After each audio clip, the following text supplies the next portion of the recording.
I want to ask you, do you really believe I pointed a gun at 2 or 3 cops without a single shot being fired, a young black man? And Rapper Meek Mill was on CNN's Smirconish and gave a truly powerful reality check to both the host and viewers. Now, before I get to these 2 clips here, I have to set it up. So, Meek Mill has now become a criminal justice reform advocate. So he recently put out this op-ed in the New York Times. Meek Mill, prisoners need a new set of rights. Like many who are now incarcerated, I was the victim of a miscarriage of justice. I got lucky, but because of dysfunctional, discriminatory rules, most don't. So, if you don't know the backstory here, Meek Mill was arrested and sentenced to 2 to 4 years for popping a wheelie. Now, it was technically, the way they handed this out, it was technically breaking his probation, but it wasn't really, because they were able to fight it and actually get him out on bail after 5 months, thanks to how high profile the case was and the fact that it was ridiculous to begin with. Now, let me get to this first clip here where, Meek Mill just starts the conversation. I have to play devil's advocate and ask Meek Mill this. You wrote that piece for the New York Times, and not only did I read what you wrote and watch the video, but I also read the comments that were appended to it. Many of them were supportive, but many of them, Meek said, hey, you're not the right guy to take on this fight. I can put one on the screen of just something that was typical. I'm not defending our criminal justice system at all, but let's look at the facts. It was more than just a wheelie. We don't know his juvenile record. He got probation, on and on and on, got convicted for selling drugs, possessing a firearm. Essentially, it makes the argument you didn't play by the rules. And if you had played by the rules, I'm going to give you the chance, but if you hadn't played by the rules, you wouldn't have had issues with the system. I always dreamed too of being like on like CNN and being able to express myself and speak for like the voiceless young men of America. The first step I would say, I grew up in America in a ruthless neighborhood where we're not protected by police. We grew up with people selling drugs on our neighborhood, on our front steps. We grew up in ruthless environments. We grew up around murder. You see murder 7 days a week. I think if you grew up in my neighborhood, you see 7 people die a week, I think you would probably carry a gun yourself. Would you? Yeah, I probably would. Yeah, yes. if you seen your neighbors and family members, or you seen one of your best friends you grew up with get your brains blown out, I think you would want to protect yourself. Second of all, my first juvenile arrest, going to school, being suspended, I didn't want to tell my mother that I was suspended from school because my mom would have to take off from work. She was a single parent, and my father was in the graveyard. So, I was afraid to tell my mom I was suspended. I went to school on a suspended day. That was my first arrest as a juvenile for being in school. I guess the charge was trespassing. All right, there's a few things I want to break down here before I get to the next clip. So this commenter on this article that Smirconish read, they make the assumption that I think a lot of people make, and they assume that's assuming guilt of the person who is found guilty, while completely ignoring the context. So Meek Mill discussed there, and this is true for a lot of people in America, he was born into this society, this community, where selling drugs was normal. That was a normal career path for people in that community, because there is oftentimes a lack of opportunity, even the lack of a visibility of opportunities. A lot of these communities, the kids growing up in them, they look up to the drug dealers because this is a way for them to get out, to make money, to make a living for themselves. So if you don't have that context, if you're somebody like me who was born into a community that's very safe, that there wasn't people selling drugs outside of my house, then it can be hard to understand that. But if you put your mind into the life, the family of somebody who is living in a community like this, you can understand how easy it could be to fall into that life, which also goes to the next point that commenter made, and saying that, Meek Mill was arrested for carrying a gun. Now, again, these arrests have to do, are far in his past, so the probation he was serving had to do with those arrests. But again, carrying a gun, like he asked Smirconish there, if you see somebody die or get murdered every day in your community, would you carry a gun? And Smirconish even has to admit that, yeah, I probably would. because this is the reality that Meek Mill lived in. It's the reality that a lot of people live in. People whose stories that we don't get to hear because they aren't famous. So all I'm saying is that this is not to excuse people breaking the law, but it's to understand that context and understand that the issue here isn't that they're breaking the law. The issue is the community that they are living in, because that's what fosters it. So to actually fix this problem, you have to invest into these communities and offer real opportunities and actual help to get these families, these children, out of that situation. Now, the other assumption that I'm not sure if this commenter makes, but a lot of people make, and that's just that the system in general works, which, I mean, it's so absurd if you actually look at the data. So the US has 5% of the world's population, yet 21% of its prisoners. And of course, tops the list worldwide at 665 per 100,000 people. Now, the number looks even more stark when you compare it to OECD countries, which is a collection of 34 industrialized nations. So that 665 just looks completely absurd next to, I mean, every other country here: Turkey, Israel, Chile, New Zealand, Czech Republic. I mean, you go down the list. No one is even close in terms of OECD countries to the US in their incarceration rate. And on top of that, the recidivism rate in the US is 65%, meaning more than half of people that go to jail go back to jail. And more than half of those that go back to jail are back in jail because of technical violations on their probation or their parole. So again, oftentimes these are not people that are actually committing more heinous crimes. These are simply something like popping a wheelie and having that send them back to jail. Now, the other part that Meek Mill mentioned there that is, I mean, maybe the most powerful aspect of that entire clip was how he talked about the first time he was arrested as a juvenile, it's because he went to school while he was suspended. I have never heard of this. Is this normal? I mean, to send a kid to jail for the first time, or to arrest somebody for the first time because they went to school while suspended, I just don't even understand that. And the reason he did that is because he was afraid of telling his mom, because his mom would have had to stay at home, or would have had to stay home. She was a single mother. So this is the context that a lot of people lack, because their lives were nothing like this. They did not grow up in a community like this. They did not have people selling drugs on their street. They did not have to worry about carrying a gun because they saw murder every day. This is just not what a lot of people experience. So if you are critical of someone like Meek Mill, just for a second, put yourself in someone else's shoes and imagine growing up in a community like that. You would not be the same person you are today. So the environment you grow up in, the zip code you are born into, is the biggest factor in terms of predicting how you are going to be, how successful you're going to be in life.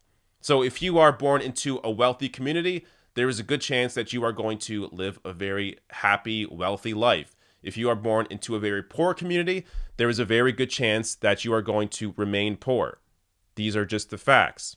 So to understand how to actually get to the root issue, you have to deal with these sorts of, over these communities, and actually investing into these communities that have been left behind. Now, let me get to the next clip here, which gets even more lively. And at 18 years old, I was arrested by the narcotic strike force, which most of these guys were federally investigated.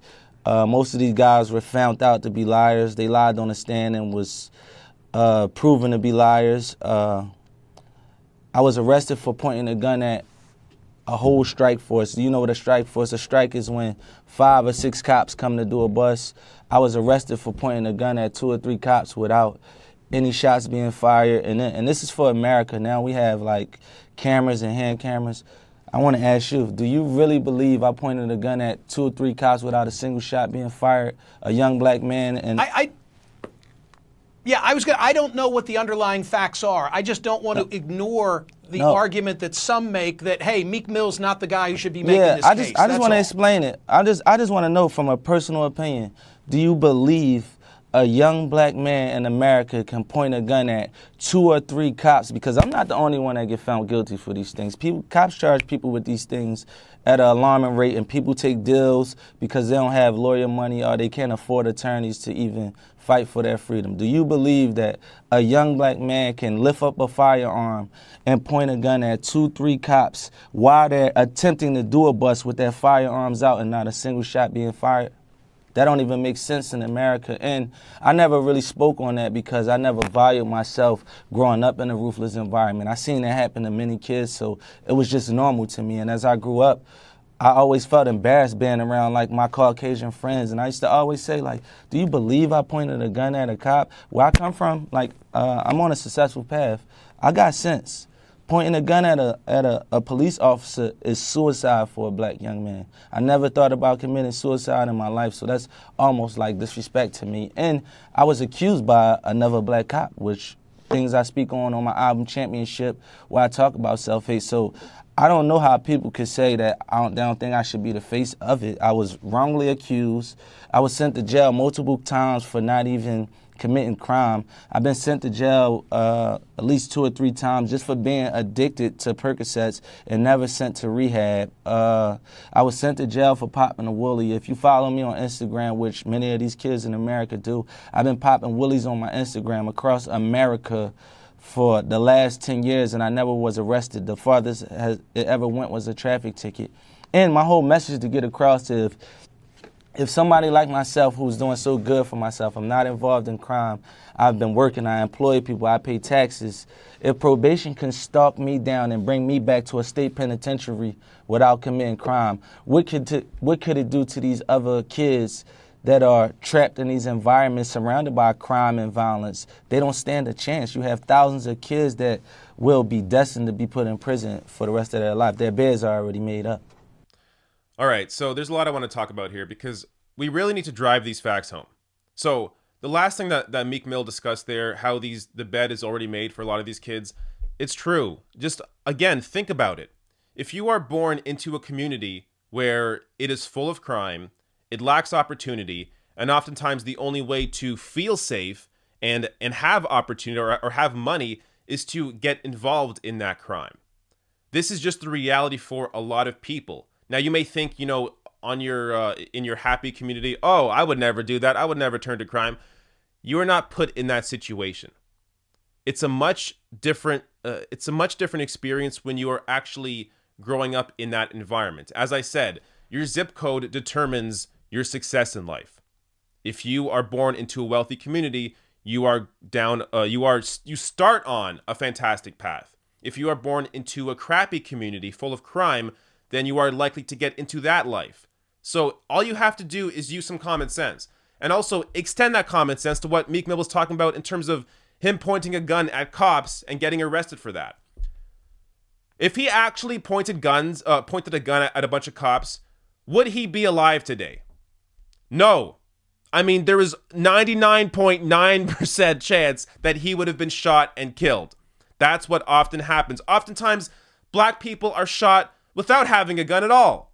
So this is somebody who was arrested for actually pointing a gun at cops with no shots being fired. If that actually happened, he would have been shot and likely killed. So again, people have this assumption that the cops are always going to do the right thing. That's just not true. We see it again and again and again. There are many people, largely black men, that are incorrectly or wrongly convicted of crime. This happens all the time. Now, the other, some other points he made here, he made a lot of good points, but so he talked about how a lot of young black and Latino men can't afford a lawyer, which means they take deals. So if they're convicted of something and they don't have anyone that can properly fight for them, then the easiest way out is to take the deal, meaning they admit to doing a crime they never did, have to go to jail, but at a reduced sentence if they had to, instead of them fighting the charge and losing and being in prison for even longer, they just accept the fact that they have no opportunity, they have no chance. So it's better for them to actually take a deal even if they didn't commit the crime. This happens, again, all the time. Now, Meek Mill should beyond all the time, because he made a lot of good points here. He was sent to jail for addiction. Multiple times he was sent to jail because he was addicted to pills. This, again, shows you how broken this system is. So if you look at Portugal, I think 15 years ago now, decriminalized all drugs because their situation is they had the highest rates of addiction in Europe.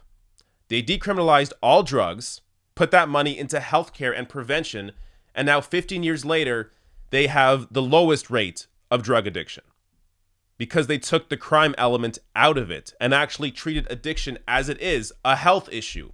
That's how you deal with addiction.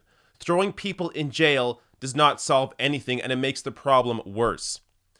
Now, the last point I want to touch on here that Meek Mill discussed is this misconception that if you're black, you can't be racist.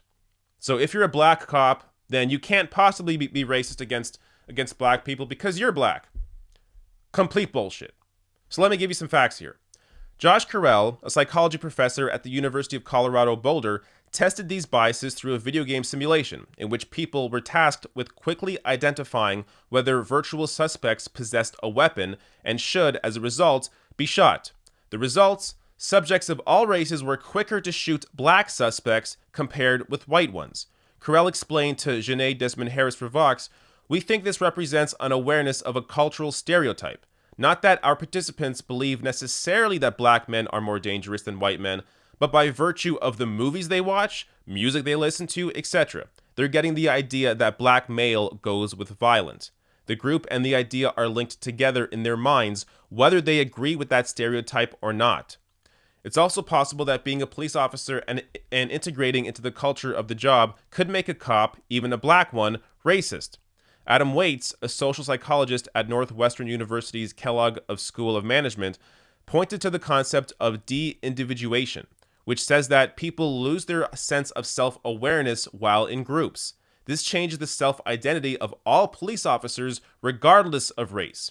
So black cops may think of themselves as members of the police department rather than members of a certain race while on duty, making it easier for them to act in ways that discriminate against members of their own race. So again, this goes to something like groupthink. If you are in a certain group and that is the mentality, the mindset that that group has, you carry that as well. It permeates throughout all members of that group. So we see this in, whether it's in Washington or in the media, where they have this idea of, oh, what's wrong with taking corporate money? No, you have to do that. That's totally normal. It doesn't mean it corrupts you. Again, this is groupthink. Anybody outside of those institutions can understand, of course, even if it's subconscious, if you are taking money from a certain organization, that is absolutely going to affect how you vote on policy. So this is just groupthink. It doesn't matter if you're black or white or whatever race. If you are on duty as a cop, you take on the mindset of whatever that environment that you're in has. So if the environment that you're in disproportionately goes after black people and tries to look for crimes that they're committing, or disproportionately stops black drivers, then you as well will do that. And sometimes I've seen other stories saying even more so, that black cops will even go after black people even more, sort of as a way to try and prove themselves and say, look, oh, I'm a better black person. I'm a good black person. I'm going to prove myself to these other officers and show them that I'm not like them. I'm different. So they go after black people even more. Now, I think I've done enough talking here. I'm going to link to that Vox article so you can read more about that. And also I'm going to link to Meek Mill's op-ed in the New York Times below my video. It's well worth the read. And also link to his website, reformnow.com, which has to deal with his initiative that he's working on with criminal justice reform. So again, this was a fantastic appearance by Meek Mill on CNN, and I hope we see more from him on cable news.